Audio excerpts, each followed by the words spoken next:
Everyone doing today? This is JJ Domination, and we're back here with episode 2 of the X's and O's. And today, we're going to be talking about my Green Bay Packers, and their Week 2 opponent is going to be the Minnesota Vikings. This is the first time in a while, I believe, Green Bay has opened up the season with 2 consecutive home games against NFC North Division rivals, and this week it'll be the Minnesota Vikings, another top-tier defense coming to town to take down the Green Bay Packers with Aaron Rodgers. I'm assuming he is officially listed as questionable.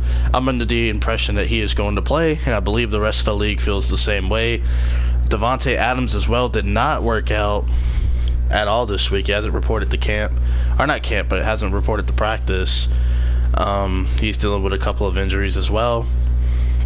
As you see right here, check out Randall Cobb, man. Had a huge impression on the game last week. 9 receptions, 142 yards and the touchdown, and of course the 75-yarder to take the lead and keep the lead against the Chicago Bears.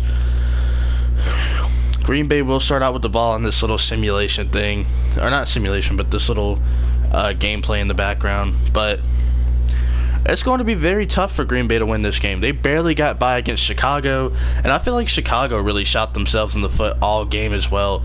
I feel like if you're going to be a dominant team, you have to keep your foot on the gas. You can never afford to take your foot off the gas. I mean, we've seen it happen countless times in the past few years, notably. I'm not really going to bring them up, but you know what I'm talking about if you watch football. But basically what I'm saying is it's going to be tough, man. It's going to be tough for Green Bay to actually win this game. Only because, last week they were struggling against the Bears. In the first half, they definitely could have gotten good. Definitely could not get it going. There we go. Words are difficult. And for Minnesota, they're coming off a win as well. They beat San Francisco, who definitely threw themselves out of the game. But still, still, they did what they could, and they came up short. San Francisco did. Jimmy Garoppolo throwing 3 interceptions. They were able to get constant pressure on him all game.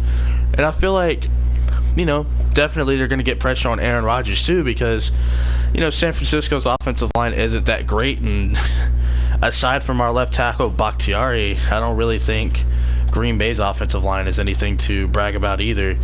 Definitely interior pressure is going to be key.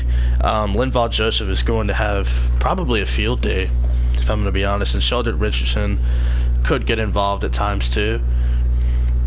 The key to this game for me is going to have to be Randall Cobb. Can he continue to step up?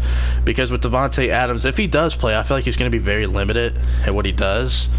But Randall Cobb's going to have to step up. He's going to be seeing a lot of Trey Waynes.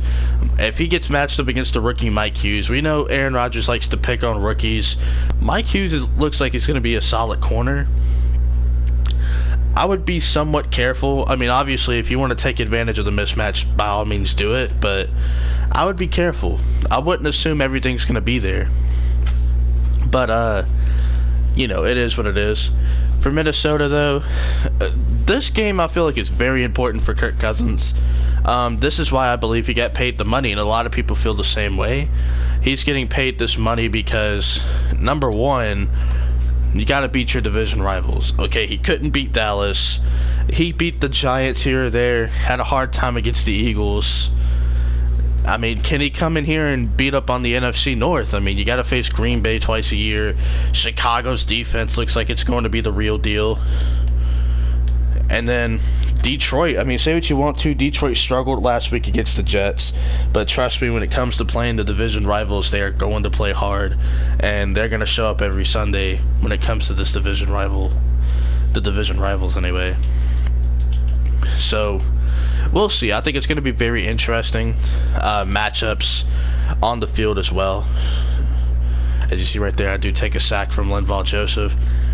Didn't want to force anything there, but for Minnesota, they could start the year 2-0, definitely take early control of the NFC North. And for Green Bay, they're going to have to be resilient. Their schedule gets a little easier down the stretch. They'll face Washington, and, Washington's not an easy opponent. But, Washington is definitely not Minnesota. And, let's see here. And then the following week, they do face the Buffalo Bills. So, if they can somehow win this game, they'll get, a lighter schedule. in my opinion. Washington's a good football team. I'm not saying it like they're like that, but you know, they're not Minnesota. I don't think their defense is the Bears' defense, if you understand what I'm saying. And Buffalo, I mean, they're having a lot of issues right now. This could be Sean McDermott's last year. It's just a bad situation for him because he's actually a good play caller. He's actually a good coach, but it's just a really bad situation to be in. And, you know, they're going to run with Josh Allen at quarterback, who is turnover prone, but he's got that rocket cannon arm that everyone likes to talk about, you know. So we'll see how that goes. Green Bay's defense now, as they take the field, you know, they've had problems with Adam Thielen historically. Diggs, it's kind of hit or miss with this defense. I'm not saying like he can't go off. I'm just saying with this defense, you know, they kind of game plan around Stephon Diggs, which means Adam Thielen just goes on to have crazy games. I think he almost had 200 yards one time with Sam Bradford at quarterback, with Adam Thielen as the receiver. So it's going to be very interesting. I don't think we can, you know, lock down these receivers by any means.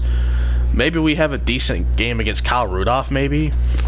I think in the run game, our run defense is going to be solid. But I don't know, man. The secondary has always been the question mark ever since the 2010 Super Bowl. We're just never entirely sure, are we? So that is going to be the question, as you see Diggs right there just creating separation right there. So we're basically just going to go until Minnesota's off the field, and that's going to be it for the video. But, you know, X's and O's, man. Matchups are very important. I assume Tramon Williams takes Thielen like we see right here. And who's that over there? Kevin King. Do I really trust him against Stephon Diggs? I don't really like Kevin King. I did when he came out because, you know, he's got all that size.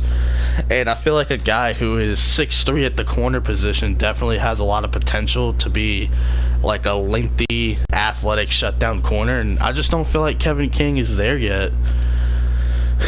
And then looking at Tramon Williams, he is a veteran. He's been on Green Bay before. So, you know, I feel more comfortable with him because I know what he can do in a Green Bay uniform. He's been solid for Green Bay in the past. Our third corner, Jair Alexander. I like Jair. My only problem with him is in zone coverage, you know. I'm not really a big fan of him. I like him in man coverage. I don't really like him in zone coverage. And then my favorite corner on this team doesn't really get a whole lot of playing time. I don't know why. It's kind of stupid, but Joshua Jackson. He had 8 interceptions in college. And not only that, he looked really good in the preseason. He allowed the lowest passer rating to opposing quarterbacks, which means quarterbacks could not throw it on his side of the field, which is a big deal. And then, of course, you know, pass rush, it's hit or miss with Green Bay. They came up big against Chicago, allowing like 4 sacks. But, you know, Clay Matthews to me is just washed up. And then, of course, we all know Minnesota's linebackers are good too. That's really going to be it for the video. I just wanted to talk about the X and O's and the matchups. Real quick, if I had to pick a winner, I'd probably say Minnesota wins 27-23. That's without me being biased. If I wanted to be biased, I'd obviously pick Green Bay like 87-0, but I'm going to go with Minnesota for the win. Better roster, and I think Kirk Cousins is going to be able to prove why he got the money. And that's really going to be it for me, guys. Hopefully you guys did enjoy. Don't forget to like the video, subscribe, and all that good stuff. And see you on the flip side.